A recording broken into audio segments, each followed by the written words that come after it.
Kita adalah garam dunia. Matius 5 ayat 13 berkata, kamu adalah garam dunia. Jika garam itu menjadi tawar, dengan apakah ia diasinkan? Tidak ada lagi gunanya selain dibuang dan diinjak orang. Tuhan mau kita menjadi garam dunia ini. Dunia senantiasa haus akan kasih, sukacita, damai, kejujuran, dan kebaikan yang sejati. Itu semua adalah karakter Tuhan Yesus. Apalagi di saat pandemi COVID-19, dunia membutuhkan orang yang dapat memberikan jawaban kepada mereka. Dan sebagai anak-anak Tuhan, kita mengetahui bahwa hanya ada satu jawaban yang sejati untuk semua persoalan di dalam dunia ini, yaitu Tuhan Yesus.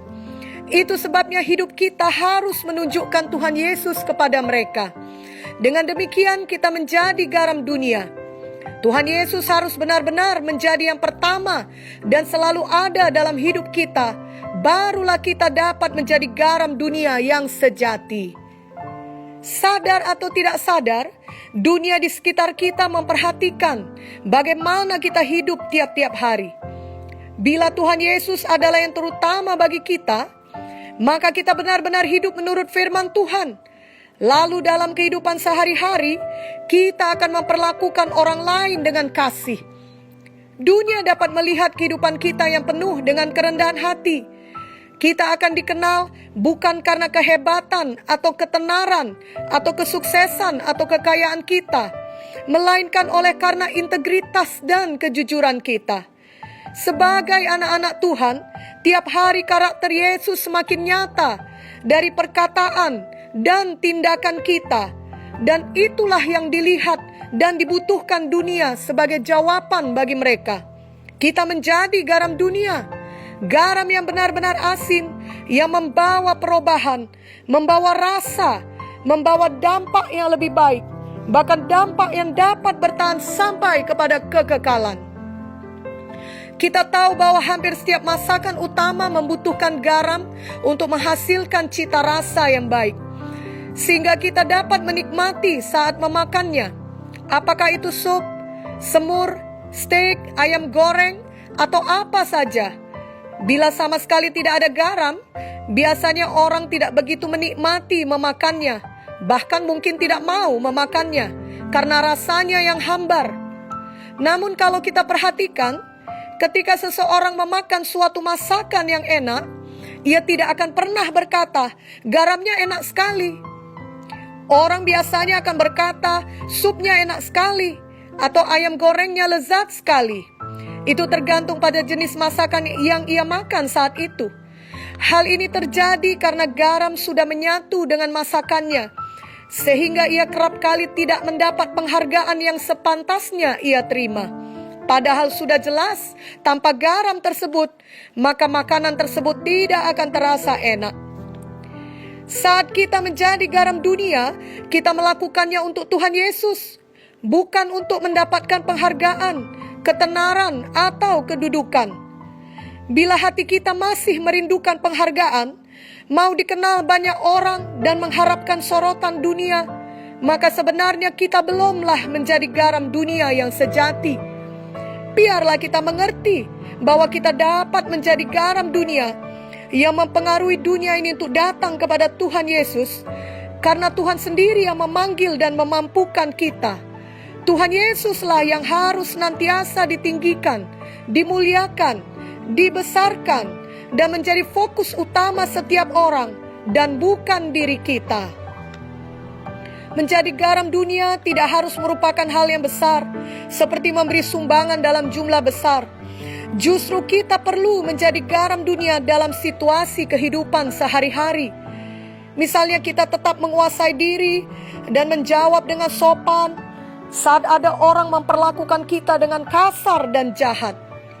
Atau kita tetap mau menolong orang yang selama ini mengejek dan menggosipkan kita. Hal-hal yang mungkin terlihat kecil atau sederhana seperti contoh-contoh ini dapat dipakai Tuhan untuk memberi pengaruh yang baik kepada orang-orang tersebut. Walau kemudian tidak semua di antara mereka akan menyadarinya dan membalas kebaikan kita, namun sesungguhnya kita telah menjadi garam bagi mereka. Mereka mungkin tidak akan memuji kita atau mengakui dengan terus terang bahwa hidup kita memberkati mereka. Seperti halnya orang tidak akan mengatakan garamnya enak. Namun sebenarnya hidup mereka bertambah enak karena kehadiran kita. Hidup kita menyatakan karakter Kristus kepada mereka. Kelak mereka akan menyadari bahwa apapun yang terjadi pada kita, kita tidak mau memulai pertengkaran. Kita tidak mau membalas kejahatan mereka. Sebaliknya dengan perkataan dan tindakan kita terus menaburkan benih kebaikan, benih kehidupan, benih kasih yang kita percayai tidak akan kembali dengan kosong. Kita harus rela hidup menjadi garam, walau kita tidak mendapat sorotan atau pujian. Banyak orang di zaman sekarang ini mau berlaku baik bila ada imbalannya. Ada pula orang yang mau menolong agar dikenal dan dipuji orang lain. Banyak orang mau berkorban asal ia juga diuntungkan. Janganlah kita demikian. Sebagai anak-anak Tuhan yang sejati, janganlah kita menjadi garam yang tawar. Kita hanya bisa menjadi garam yang asin, yang benar-benar memberi pengaruh yang baik untuk hidup orang lain. Bila kita berbuat hal yang benar dengan motif yang benar, yakni untuk Tuhan Yesus. Seperti yang tertulis dalam Kolose 3 ayat 23. Dengan demikian, ada atau tidak ada yang menyadari atau memberikan penghargaan dan pujian, kita tetap menjadi garam. Karena kita melakukannya untuk Tuhan dan kita melakukannya dengan setia. Tetaplah hidup menjadi garam. Walau banyak persoalan pribadi yang menimpa kita, Roh Kudus pasti selalu menolong kita. Kita mengingat Rasul Paulus yang sampai zaman sekarang ini membawa pengaruh yang besar bagi semua gereja Tuhan melalui teladan hidupnya, pelayanannya, dan juga buku-buku yang ditulisnya. Namun sebenarnya pada masa hidup Paulus, ia mengalami banyak aniaya, terus-menerus dalam bahaya. Berbagai pihak hendak membunuhnya, walau yang ia perbuat hanyalah menjadi garam. Saat Paulus melayani, ia tidak ada berbuat kejahatan. Hidupnya penuh dedikasi untuk melayani Tuhan dan jemaat Tuhan pada masa itu. Ia memberitakan Injil tanpa lelah, mengajar dan menasehati banyak orang. Tapi tetap saja banyak pihak yang tidak menghargainya, bahkan tidak mempercayainya pada masa itu. Justru Paulus jauh lebih dihargai pada masa sekarang ini setelah ia telah pulang ke sorga. Kiranya ini menjadi pelajaran bagi kita, yakni saat kita dengan setia menjadi garam, mungkin selama kita hidup di dunia, kita tidak akan menerima balasan yang setimpal. Namun ada upah yang menanti kita di kekekalan, di sorga, di Yerusalem baru.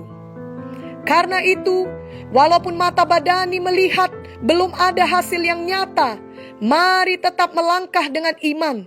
Tetaplah menjadi garam, tetaplah berbuat baik. Efesus 2 ayat 10 berkata, karena kita ini buatan Allah, diciptakan dalam Kristus Yesus untuk melakukan pekerjaan baik yang dipersiapkan Allah sebelumnya. Ia mau supaya kita hidup di dalamnya.